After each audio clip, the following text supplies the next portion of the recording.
Ngayon, papatesting natin kay sir kung anong pinagkaiba sa dati at ngayon. Ito, nakatatlong carb na siya. Ang gusto ni sir, yung stock na lang muna. Patry natin kay boss kung okay na. Pag hindi, hindi mali ako. Pag hindi maganda, sabihin mo. Pag maganda, ay di sabihin mo rin. Mga kalahog, magandang umaga sa inyo, no? May customer tayo, ayaw ni boss magpa-shoutout. Tagali pa, nirefresh namin. Ang problema naman ay nangyari, ganito na nangyari. Ayan, pinutol na namin ang tubo at hindi na makalas.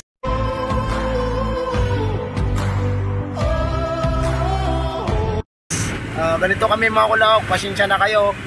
Wala na kaming magawang paraan kasi hindi mahugot namin yung head. Pinutol namin to. Ayan, pabunot na lang. Kasi wala no choice Kasi putol na rin tong isang tornilyo, papalitan na lang. Kaya nangyari to dahil nga hindi naka-extensil yung stock na tornilyo pa. Kaya kung sino mang may mga stock na tornilyo, palitan nyo na. Katulad nito, sinauna new breed, alin lang ang nakalagay. Kaya nabilog na, hindi na makalas. Ang gagawin nito mga kalahog, ipapabunot na lang yung dalawa. Tapos check natin ang mga problema. Yung cost ng ingay, no? Kasi luma na. Mamaya update ko kayo. Boss, nakasaan kayo boss? Lipa ka lang din. Ayan, dito naman kay boss, papalitan natin ng 30mm na carb. Tapos ari ang carb na ipapalit. Ito na ang ipapalit namin, Kose Evo 30. Ayan. Hindi pala Evo, KSR pala, sorry. Ayan, isasalpak namin dito 30 kasi wala na kaming 28. Pero kaya nating ituno dyan sa stock na makina ni Idol. Ayan, lumayo sa atin sa Tagalipa. Mamaya update ko na lang kayo din dyan kung anong magiging tuno, kung goods ba gamitin ang 30. Tapos dito tayo sa huling-huli na taga Batangas. Sir, okay lang video ko kayo? Okay lang. Ito pala nilapit ni boss sa atin. Boss, anong problema nga nito? Yung pagka pinipilit kasi nagpalyang makina. Hindi siya mayatak. Ilang carb na na-testing dito? Tatlo na. Tapos sa stock wala din. Sa stock ganun din. Mga kulao, ganito kasi yan. Ito na-refresh na talaga to kay boss. Kasi bagong mga gasket, sabi ko, sir, kung nakatatlong carb tapos hindi pa rin may tuno-tuno, sabi ko, baklasin natin kasi lahat naman marunong talaga. Ayan, may video na naman tayo nito, naulit na naman. Yun nga, sabi ko, check ko lang kasi hindi ko masasabi kung talagang nasa tama ang timing, no. Unang-una mga kulawag, napansin ko talaga, katulad dito, tornilyo maluwag. Okay lang to kasi wala namang kinalaman talaga sa tono-tono. Siguro hindi lang nahapitan, nakalimutan lang. Dito mga kulawag, napakalaki ng diferensya. Salang-sala talaga sa timing. Ayan, papakita ko sa inyo. Diyan mo yung exhaust niya, yung mga mark niya, walang-wala sa timing. Tapos intake, ganun din. Kung ito'y sumala man, yung sinasabi ng iba, kaya sumala kasi mahaba na ang chain. Ngayon, explain ko sa inyo, kakalasin ko lang tong holder na to, kung bakit kahit mahaba ang chain, kaya nating ituno yan, kaya nating i-timing ng ayos ang cam. Kaya dito mga kulao, kahit anong gawin, kahit sinong magaling, basta wala sa timing ang cams, yung dalawang cams na yan, wala talagang takbo yan. Ayan ang TDC niya, ayan o. Datapat natin sa TDC para makita nyo mga idol. Ayan.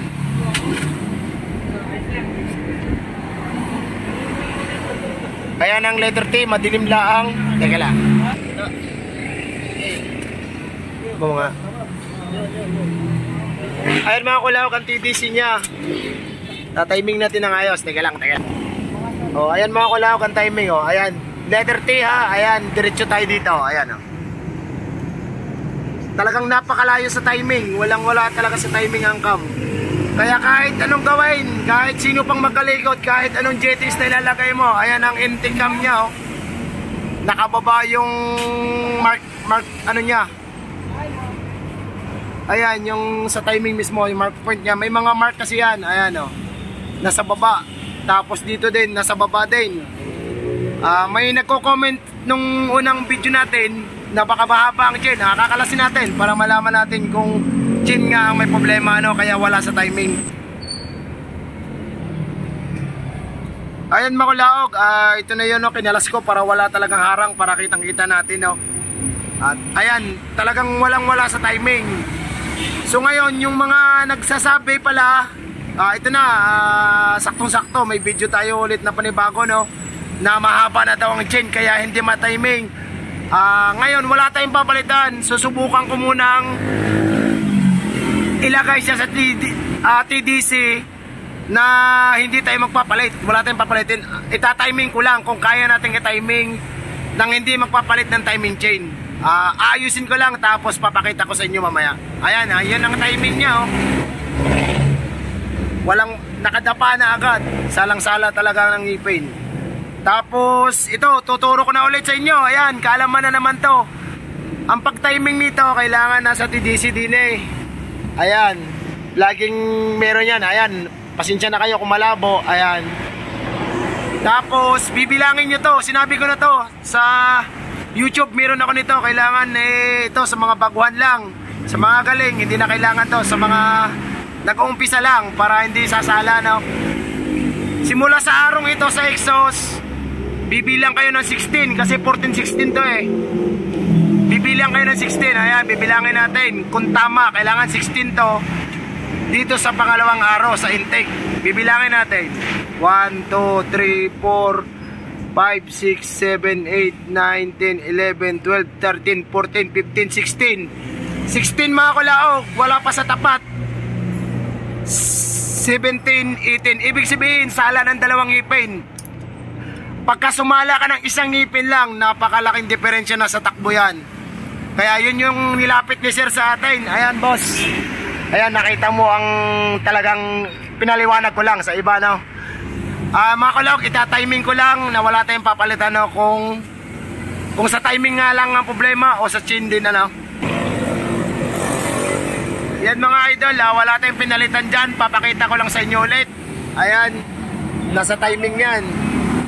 Ayan na, letter T, TDC nya, ayan. Tapos ayan ang timing nya, oh. Ayan. Ito, kung gusto nyo talagang video na about sa timing, sa YouTube meron ako nyan. Ayan, katulad yan, oh. Itong mark point ito, kailangan nakatapat yan dyan. Yung arong yan, kailangan tugma yan sa gitna. Ayan, sa gitna yan dito. Ayan, oh, nakatugma yan. Exhaust, ganun din. Ganun din ang exhaust. Ayan. Ayan, oh, nakatapat din siya, oh. Tapos yan ang araw. Ngayon, bibilangin ulit natin. Wala tayong pinalitan dyan, bibilangin natin ulit, no? Ayan. Simula sa araw ng exhaust hanggang sa araw ng intake, 16 ang bilang ng ipin. Bibilangin natin uli. 1, 2, 3, 4, 5, 6, 7, 8, 9, 10, 11, 12, 13, 14, 15, 16. Yan mga kulaog, nagtugma na siya. Wala tayong pinalitan dyan, sir. Wala tayong pinalitan, ano? Wala po. Inayos lang. Ayan mga kulaog, nakita yun ni sir. Yun lang ang problema nung kay sir. Nakatatlong carb na, tapos kahit stock hindi natuno. Dito naman, kaya ako nagtaka din pala, bakit nakatatlong carb hindi matuno. Pag mga ganun mga idol, pwedeng may problema dito talaga sa timing. So ngayon ayusin natin, tapos patesting natin kay sir kung okay na or may problema pa. Bubuoy muna natin to para malaman natin kung tama ang ating hinala na dito nga talaga sa timing lang ang problema, no? A few moments later. Yung mga kulaog, rin na buo ng motor ni boss. Ayan. Yan ang minor. Tapos review muna natin. Stock lang yan mga idol. Ayan. Ngayon papatesting natin kay sir kung anong pinagkaiba sa dati ngayon. Ito nakatatlong carb na siya. Ang gusto ni sir yung stock na lang muna. Patry natin kay boss kung okay na. Pag hindi, hindi mali ako. Okay. boss, testing mo boss. Sabihin mo ang totoo para alam nila na wala tayong ginagawang scripted. Pag hindi maganda, sabihin mo. Pag maganda, ay di sabihin mo rin. Tapos magbabayad ka na sa akin. Hindi, joke lang. Mamaya mga kulawag, testingin lang ni boss. Ayan.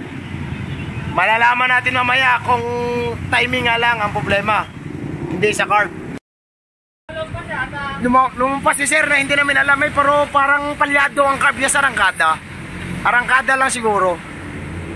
Lumampas ay walang paala. Hindi man lang bumusina. Pip pip. Hindi man lang bumabay. Lumampas mga idol. Laka lang, mamaya.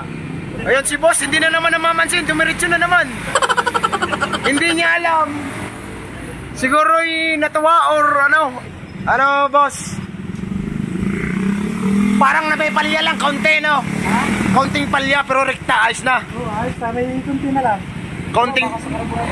Oo, kita ko sa arangkada mo. Pumalya talaga. Pero ayos na sir. Ayos na. Sa ano na siguro, sa karburador siguro, konting linis na lang siguro. Konting linis na lang. Teka lang, ayusin ko lang ang carb mo. Parang salang recliner. Diba? Yun mga kulawag, ito na yung kay sir. Kaya lang pumalya, gawa ng sa recliner. May inayos lang kami. Boss, kumusta naman? Ayos naman? Ayos naman, nabibirit na siya. Sadyang sa timing lang talaga problema, no?